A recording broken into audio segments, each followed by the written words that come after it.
Assalamualaikum, apa khabar semua? Terima kasih kerana sudi singgah ke channel saya. Pada video kali ini saya ada dua cerita seram. Cerita pertama dialami oleh seorang pekerja di kelab malam, dan kisah kedua dialami oleh seorang penonton. Penonton tu dia hantar email dekat saya. Kisah kedua ni terjadi dekat Brunei. Masa dia nak balik ke rumah nenek dia.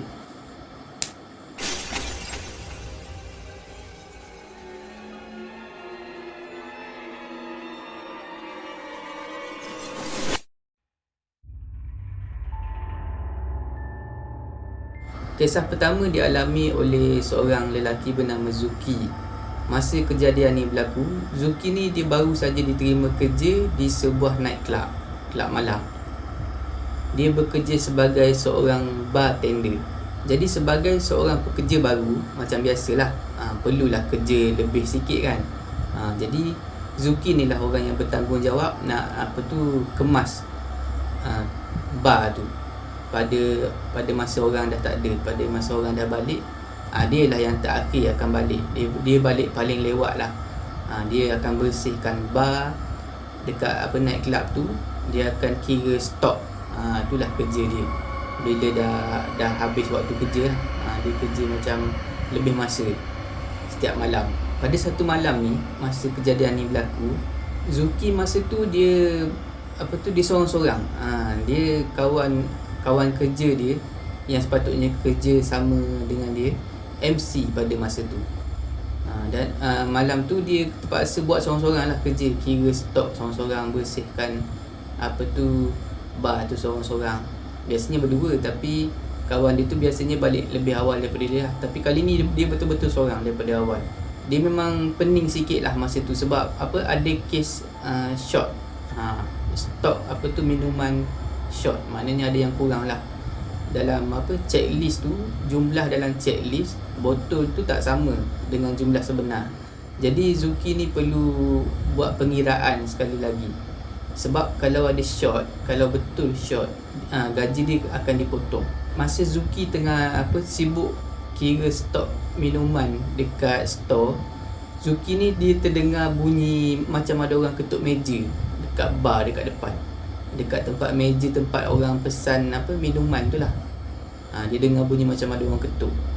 Tapi mula-mula Zuki ni fikir, mungkin ada cleaner yang belum balik agaknya. Jadi dia biarkan je lah. Tapi bunyi tu makin menjadi-jadi, makin kerap bunyi dia, macam ada orang ketuk meja. Jadi Zuki ni dah tak sedap hati. Dia pun tinggalkan store tu, dia pergi tengok dekat meja bar tu. Lepas tu dia terperasan macam ada orang lari ke belah belakang bar, menghala keluar bar lah, melalui pintu belakang. Jadi Zuki ni dia terfikir, dia risau takut orang tu pencuri. Jadi dia pun pergilah kejar. Dia kejar sampai ke belakang bar. Dekat belakang tu ada tandas. Dia keluar tengok orang tu hilang, tak tahu ke mana. Dia siap cari dalam tandas, semua tak ada. Lepas tu Zuki ni dia kembalilah ke dalam. Dia habiskan kerja dia dekat dalam store tu, kira-kira stok semua kan. Lepas tu dah siap, dia lepak sekejap dekat bar, tempat minum air, tempat order air tu lah, meja tu. Dia minum air seorang-seorang kat situ. Masa dia duduk dekat bar tu, masa dia tengah lepak dekat bar tu minum air seorang-seorang, dia rasa macam belakang telinga dia macam ada orang hembus, macam ada tiupan angin. Macam tu. Terkejut lah si Zuki ni. Dia tengok kiri kanan belakang ni, memang tak ada orang lah, memang dia seorang-seorang lah. Tapi dia buat tak tahu je lah kan. Dia pun kemas-kemas barang, dan dia pun nak keluar lah daripada bar tu. Dah siap kerja, dia nak balik lah. Jadi Zuki ni dah siap kunci semua. Dia pun pergilah kat tempat parking motor. Bila dah sampai dekat motor dia start motor tak hidup. Dia start dah puas cuba tak hidup. Lepas tu entah daripada mana datanglah seorang mamat ni, tegur dia. Kenapa bro, dia cakap, motor tak hidup ke? Dia tanya. Lepas tu Zuki ni dah ada orang tegur ni, dia jawab lah kan, motor aku ni tak tahu kenapa tak hidup. Lepas tu mamat tu dia offer nak tolong lah, biar aku try start tengok. Lepas tu dah ada orang offer nak tolong tu, si Zuki ni biarkan je lah. Apa tu, mamak tu try start motor dia kan. Lepas tu mamak tu start sekali je, terus hidup.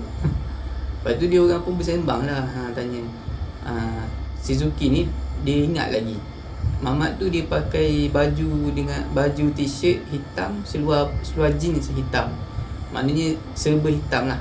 Lepas tu dekat tangan mamak tu ada satu helmet. Jadi Zuki ni tanyalah, kau mana motor kau parking kat mana?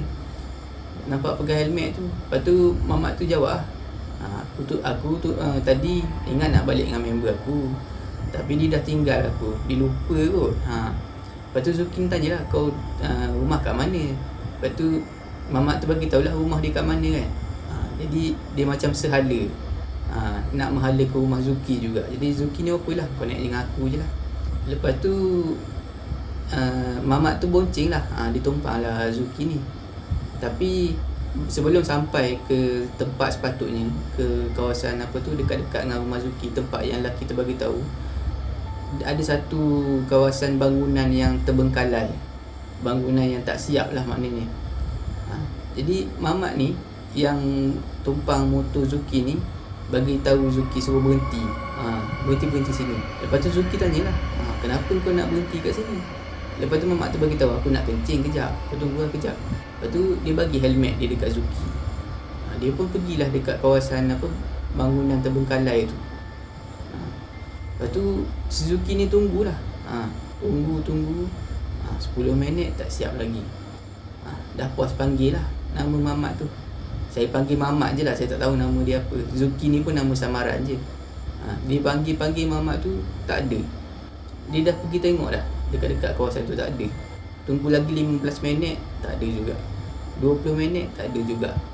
Jadi si Zuki ni, aku tinggal je lah mamak ni. Sebab yelah, dia pun baru habis kerja kan, dia penat, campur mengantuk lagi.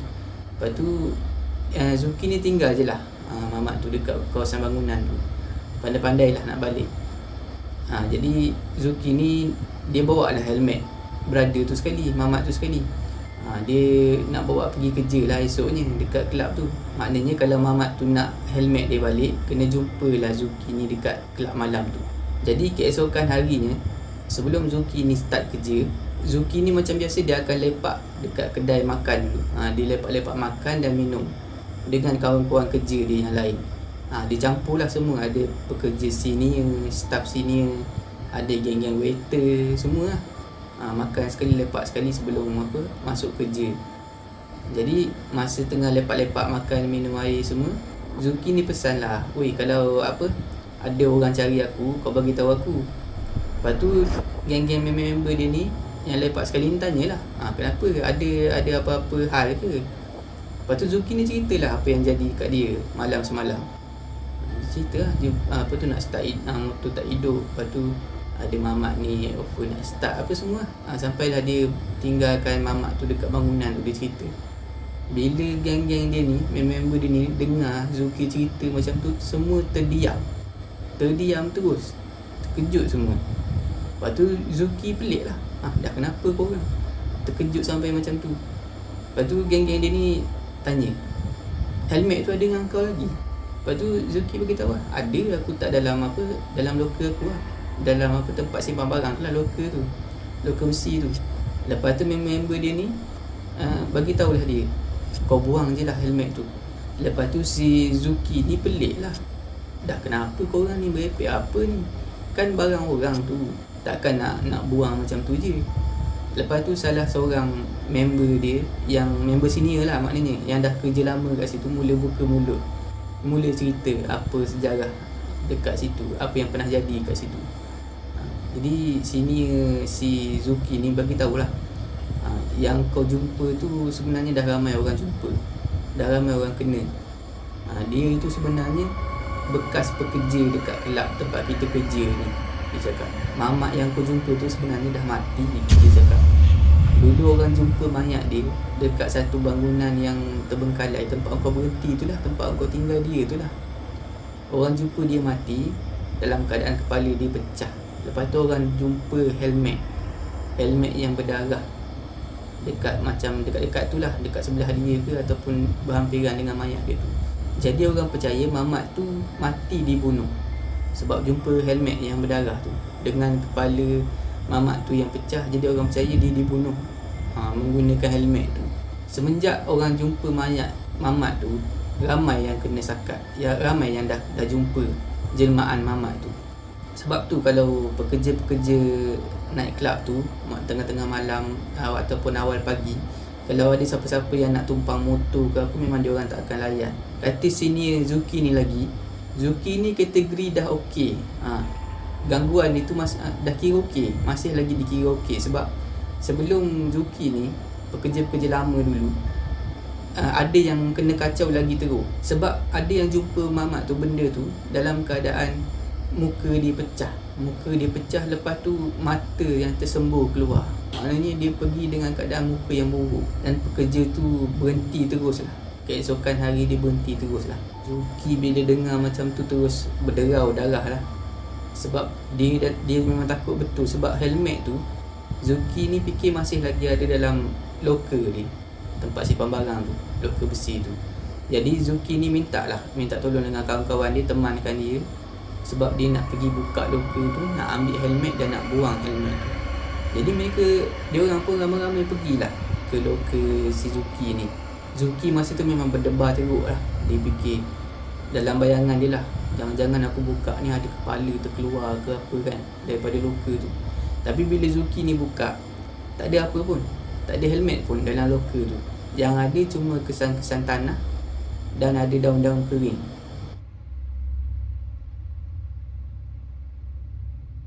Cerita kedua adalah kiriman email daripada seorang penonton yang berasal daripada Brunei. Saya akan gunakan nama samaran Haziq. Masa kejadian ini berlaku, Haziq berumur 21 tahun. Kejadian ni berlaku pada tahun 2020. Ada satu hari ni, Haziq dengan ayah dia ada ikan yang banyak. Ikan lebih yang banyak. Katanya lah, saya tak tahu ikan tu dia ambil dari trip memancing ke, dia pergi memancing dengan ayah dia, lepas tu dapat ikan yang banyak ke, ataupun dia orang ni memang pemborong ikan. Bila berniaga ada ikan yang lebih banyak. Maknanya jualan tak banyak dan ada yang lebih banyak. Ikan lebih yang tak tahu nak buat apa. Jadi Haziq ni dia bagi cadangan dekat ayah dia, kita hantar dekat nenek lah. Dia sama ada dia orang ni pemborong ikan ataupun dia orang pergi trip memancing. Ikut bot memancing tu ke tengah laut, lepas tu balik dapat ikan banyak. Lepas tu dia orang pakat nak balik rumah nenek dia lah. Jadi malam tu Haziq dengan ayah dia naik kereta. Ayah Haziq bawa kereta dan Haziq duduk dekat sebelah. Jadi jarak rumah Haziq ke rumah nenek dia adalah lebih kurang 30 km. Jadi lepas dah siapkan ikan tu, letak dalam bakul semua, dia orang pun bertolak lah. Jadi sebelum sampai ke rumah nenek dia, akan lalu satu kawasan perkuburan lama yang dah tak terurus lah. Kubur lama lah, memang dah semak semua kan. Dekat dengan kubur tu ada satu pokok besar. Dan kawasan tu dia banyak pokok-pokok pisang dan juga banyak anjing-anjing liar. Masa lalu dekat situ, Haziq ni di dalam kereta kan, tengah lalu kat kawasan tu, dia nampak dekat pokok besar tu daun-daun banyak gugur. Dia selalu juga jalan dekat kawasan tu malam hari, tapi tak pernah nampak daun gugur macam ada yang macam ada orang gegarkan pokok tu, ataupun ada sesuatu benda yang besar tengah panjat pokok tu sampai daun-daun tu gugur. Jadi malam tu Haziq ni dia pergi tegur. Dia bagi tahu ayah dia, "Ayah, tengok tu, nampak tak?" Dia nak cakap dia nampak daun gugur tu lah. Tapi masa tu ayah Haziq ni buat tak tahu je, buat tak dengar. Lepas tu dia hanya fokus memandu aje masa tu. Haziq ni tak apalah kan, mungkin ayah dia tak dengar ke apa. Lepas tu bila dah nak sampai kat rumah nenek dia, dekat gate depan tu, kat rumah nenek Haziq ni, dekat gate depan ada pokok mangga. Pokok mangga biasalah kan, pokok mangga kampung. Lepas tu Haziq ni nampak macam ada satu benda yang warna putih hinggap dekat atas dahan pokok mangga tu. Tapi dia nampak macam sekilas pandang macam tu je lah, benda tu hinggap dekat pokok. Jadi Haziq ni fikir mungkin burung, tapi agak besar lah saiz objek yang warna putih yang hinggap kat pokok tu. Tapi Haziq ni dia buat tak tahulah, dia fikir burung kot. Dia fikir. Lepas tu bila dah kereta dah masuk dekat kawasan rumah, sebelum tu kena bagi tahu dulu apa tu bentuk rumah nenek dia. Nenek Haziq ni rumah dia memanjang ke belakang. Maknanya kat depan tu ada pintu depan, lepas tu manjang belakang. Kat belakang tu ada dapur, lepas tu ada garas kereta pun kat belakang. Jadi kalau nak parking kereta kena ke belakang rumah. Kena bawa kereta tu ke belakang. Jadi sebelum sampai ke belakang ada satu reban ayam. Masa lalu dekat reban ayam tu, Haziq ni nampak ada satu makcik tua, nenek tua yang bongkok. Dia macam seolah-olah macam datang daripada kawasan belakang reban ayam tu. Dia tengah berjalan perlahan-lahan dan Haziq perasan orang tua tu, nenek bongkok tu tengok ke arah dia sepanjang dia lalu kat situ. Dalam masa yang 2-3 saat tu lah, Haziq terpandang. Dia ingat mula-mula dia ingat nenek dia, tapi bila dia tengok muka bukan, orang lain. Lepas tu Haziq ni fikir mungkin kawan nenek dia kan. Tak apalah. Lepas tu ayah dia parking kereta kat belakang. Bila dah parking, ayah dia terus masuk rumah, dekat pintu dapur. Lepas tu tinggallah Haziq ni seorang-seorang angkat bakul yang ada ikan tu dekat tempat duduk belakang. Masa tu ayah dia dah masuk dalam dan Haziq ni dah dengar ayah dia bersembang dengan nenek dia. Masa tu Haziq ni memang seorang-seorang lah angkat bakul. Masa dia angkat bakul ni lah, dia rasa dekat bahu dia macam ada satu benda yang sentuh. Macam ada benda bergerak-gerak yang kena atas bahu Haziq ni. Jadi Haziq ni dia macam kuis macam tu lah kan. Lepas tu dia terasa macam ada rambut. Jadi dia tengok ke atas. Bila Haziq tengok dekat atas, ada satu lembaga yang berambut panjang sedang terapung dekat atas dia. Dan lembaga tu berpakaian putih, serba putih. Masa tu Haziq, walaupun bakul tu berat, ikan banyak, dia cakap hampir 65 kilo ikan ada dalam bakul tu. Dia angkat selamba je, berlari masuk ikut pintu dapur tu. Sekali angkat je. Bila masuk dekat dalam, Haziq ni macam termengah-mengah lah kan, dengan berpeluhnya. Bila dia dah letak bakul tu, belum sempat dia cakap apa-apa lagi, ayah dia dah senyum dekat dia dan tanya, "Kau dah nampak ke?" Haziq ni terkejut lah. Macam mana ayah aku tahu? Lepas tu barulah, lepas tutup pintu semua, barulah ayah dia ni bagi tahu, "Kau silap tadi, kau pergi tegur." Jadi ayah dia bagi tahu, patutnya kau tak tegur tadi dekat pokok besar tu lah, dekat daun jatuh tadi tu. Sebenarnya ayah Haziq ni dia dah nampak daripada awal dah, cuma dia dah biasa kan kat kawasan tu. Sebenarnya benda tu daripada pokok besar tu dia ikut sampai kat pokok mangga tadi. Lepas tu dia kacau Haziq masa Haziq nak keluarkan ikan. Benda tu benda sama lah. Maknanya benda tu daripada pokok besar yang dekat kubur tu tadi. Jadi masa nak balik, Haziq ni macam yelah berdebar lah kan. Masa dia keluar, dia masuk dalam kereta, tak nampak apa-apa. Tapi bila dah nak keluar daripada gate rumah nenek dia tu, dia tengok side mirror, baru dia nampak. Dia nampak makcik tua tu ada lagi kat situ. Makcik bongkok tu masih lagi ada. Dan makcik tu dia nampak tengah nak berjalan, nak menghala ke belakang reban ayam tu semula. Dekat belakang reban ayam tu ada semak. Tak ada rumah orang kat belakang tu. Lepas tu dia nampak benda putih tu pun ada lagi, dan benda putih tu pun dah terbang, dah tinggalkan kawasan rumah nenek. Jadi ada lagi satu misteri lah kat situ. Benda yang makhluk yang berbobot panjang yang baju putih tu memang sah, memang bukan manusia lah, sebab dia terbang, dia terapung. Yang nenek tua tu orang ke bukan? Jadi setakat itu sajalah video saya pada kali ini. Saya harap penonton semua terhibur. Jika anda suka dengan video saya, jangan lupa tekan butang like, share dan komen video saya. Dan bagi yang belum subscribe, tolonglah subscribe channel saya dan tekan butang loceng untuk dapatkan notifikasi video saya yang seterusnya. Bagi anda yang nak kongsi kisah seram, hantar ke alamat email, boleh hantar ke alamat email yang saya sertakan dekat bawah. Janganlah kita takut kepada makhluk, tetapi takutlah kepada pencipta sekalian makhluk. Moga berjumpa lagi di video saya yang seterusnya.